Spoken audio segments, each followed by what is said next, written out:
16 दिसंबर 2012 दिल्ली की वो जमा देने वाली रात जिसने सिर्फ एक लड़की की जिंदगी नहीं छीनी बल्कि पूरे हिंदुस्तान की आत्मा को झकझोर कर रख दिया। उस रात सड़कों पर ठंड थी, लेकिन उससे कहीं ज्यादा ठंड इंसानियत के अंदर उतर चुकी थी।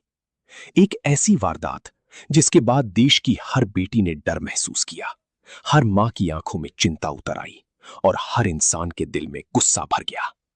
लेकिन ये कहानी सिर्फ एक खौफनाक अपराध की नहीं है। ये कहानी है उस लड़की की जिसने मौत से लड़ते हुए भी हार नहीं मानी। ये कहानी है दिल्ली पुलिस के उस ऑपरेशन की जिसने 24 घंटे के अंदर अपराधियों को ढूंढ निकाला। ये कहानी है उस कानूनी लड़ाई की जिसने पूरे देश को 7 साल तक इंसाफ के इंतजार में रखा। और सबसे बढ़कर ये कहानी है निर्भया की, एक ऐसा नाम जो सिर्फ एक पीड़िता का नहीं बल्कि अन्याय के खिलाफ पूरे देश के गुस्से और संघर्ष की पहचान बन गया। आखिर उस रात उस बस में क्या हुआ था? कैसे एक आम सी शाम देश के इतिहास की सबसे दर्दनाक रात बन गई? चलिए जानते हैं निर्भया की इसकी पूरी कहानी। कहानी शुरू होती है दक्षिण दिल्ली के साकेत इलाके से। 23 साल की एक फिजियोथेरेपी इंटर्न बड़े सपने लेकर जिंदगी में आगे बढ़ रही थी।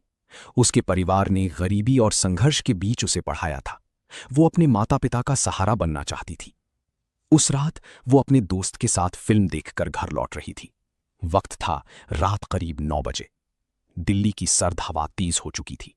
दोनों सड़क किनारे काफी देर तक ऑटो और बस का इंतजार करते रहे, लेकिन कोई साधन नहीं मिला। तभी अचानक उनके सामने आकर रुकी एक सफेद प्राइवेट बस। बस के हेल्पर ने आवाज लगाई, पालम, द्वारका, पालम।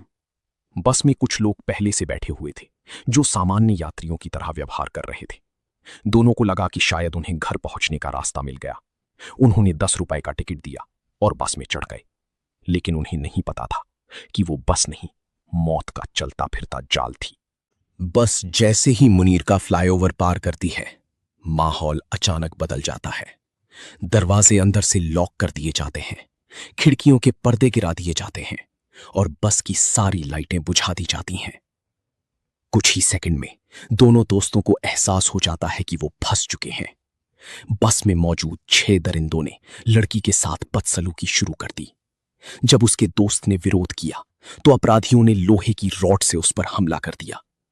उसे इतनी बेरहमी से पीटा गया कि वो खून से लथपथ होकर बेहोश हो गया। इसके बाद जो हुआ उसने पूरी इंसानियत को शर्मसार कर दिया। चलती बस में उस लड़की के साथ घंटों तक हैवानियत होती रही। अपराधियों की क्रूरता इतनी भयानक थी कि उन्होंने लोहे की रॉड से उसके शरीर को अंदर तक घायल कर दिया। उसकी चीखें उस बंद बस की दीवारों में कैद होकर रह गईं। न कोई मदद, न कोई इंसानियत, सिर्फ दर्द, चीखें और दरिंदगी। करीब 1.5 घंटे तक ये खौफनाक खेल चलता रहा। रात लगभग 11 बजे महिपालपुर हाईवे के पास अपराधियों ने दोनों को चलती बस से सड़क पर फेंक दिया। कड़कड़ाती ठंड, सुनसान सड़क और 2 घायल लोग जो जिंदगी और मौत के बीच पड़े हुए थे। राहगीर गुजरते रहे, कई गाड़ियां वहां से निकली, लेकिन मदद के लिए बहुत कम लोग रुके। आखिरकार पुलिस को सूचना दी गई और दोनों को अस्पताल पहुंचाया गया। अगली सुबह तक ये खबर पूरे देश में फैल चुकी थी। टीवी चैनलों पर सिर्फ एक ही खबर चल रही थी। दिल्ली पुलिस पर भारी दबाव था, देश गुस्से में था और हर कोई जानना चाहता था आखिर वो दरिंदे कौन थे। लेकिन पुलिस के पास सिर्फ एक छोटी सी जानकारी थी, एक सफेद बस, लाल पट्टियां और उस पर लिखा हुआ कोई नाम, शायद यादव या बिमल। दिल्ली पुलिस ने उसी रात अपना सबसे बड़ा सर्च ऑपरेशन शुरू किया। पूरी दिल्ली और एनसीआर की करीब 400 प्राइवेट बसों की जांच शुरू हुई। सीसीटीवी फुटेज खंगाले गए, रूट चेक किए गए और हर संदिग्ध बस की पहचान की जाने लगी। घंटों की तलाश के बाद आरके पुरम इलाके के एक सीसीटीवी कैमरे में वो बस दिखाई दी। बस का नंबर ट्रेस किया गया और फिर पुलिस सीधे पहुंची उसके मालिक तक। वहीं से सामने आया पहला नाम, राम सिंह। पुलिस ने वारदात के सिर्फ 24 घंटे के अंदर मुख्य आरोपी राम सिंह को गिरफ्तार कर लिया। उसके बाद एक एक करके बाकी 5 आरोपी भी पकड़ लिए गए। मुकेश सिंह, विनय शर्मा, पवन गुप्ता, अक्षय ठाकुर और एक नाबालिग। अपराधियों ने सबूत मिटाने के लिए बस को धोने की कोशिश की थी, लेकिन फोरेंसिक टीम ने बस के अंदर मौजूद खून के धब्बों, बालों और टायर के निशानों से ऐसे सबूत जुटाए जिन्होंने पूरा केस मजबूत कर दिया। लेकिन इस केस का सबसे डरावना हिस्सा सिर्फ अपराध नहीं था, बल्कि अपराधियों की सोच थी। गिरफ्तारी के बाद भी उनके चेहरों पर डर नहीं था, ना पछतावा, ना शर्म, जैसे उन्होंने कोई बड़ा अपराध किया ही ना हो। मुख्य आरोपी मुकेश सिंह ने बाद में एक इंटरव्यू में कहा, एक शरीफ लड़की रात में बाहर नहीं घूमती, ताली एक हाथ से नहीं बजती। उसकी ये बातें सुनकर पूरा देश गुस्से से भर गया। लोगों को एहसास हुआ कि समस्या सिर्फ कुछ अपराधियों की नहीं, बल्कि उस गंदी मानसिकता की है जो महिलाओं को इंसान नहीं, वस्तु समझती है। इधर अस्पताल में निर्भया जिंदगी के लिए लड़ रही थी। उसका शरीर टूट चुका था, लेकिन जीने की उसकी इच्छा अभी भी बाकी थी। डॉक्टरों के मुताबिक उसने कई बार अपनी मां का हाथ पकड़कर सिर्फ इतना पूछा, मैं ठीक हो जाऊंगी ना। दिल्ली के सफदरजंग अस्पताल में डॉक्टर दिन रात उसे बचाने की कोशिश कर रहे थे।